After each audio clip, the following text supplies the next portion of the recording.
Finally nga, ang matagal na sikretong itinatago ni Zoe at Morgana ay bistado na.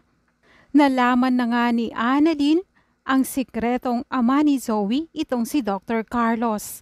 Dahil nang pinatanggal ng pulis ang mascot nitong si Carlos sa party ay ayaw niya pang tanggalin, kaya binalaan siya na kung ayaw niya ito ay gagamitan na siya ng weapon.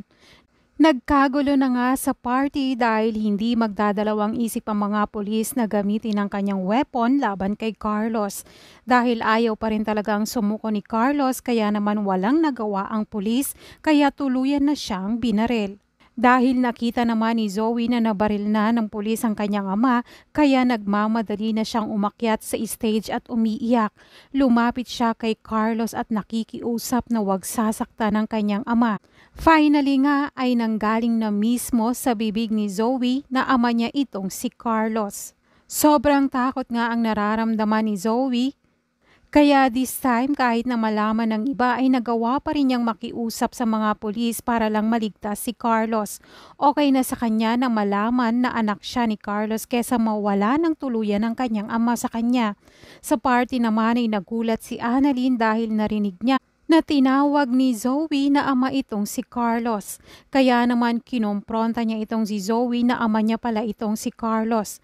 Gusto namang magpaliwanag ni Zoe kay Annalyn at humingi ng sorry pero galit na itong si Annalyn sa kanya dahil ang tagal na silang niloloko. Kaya ngayon ay bistado na itong si Zoe.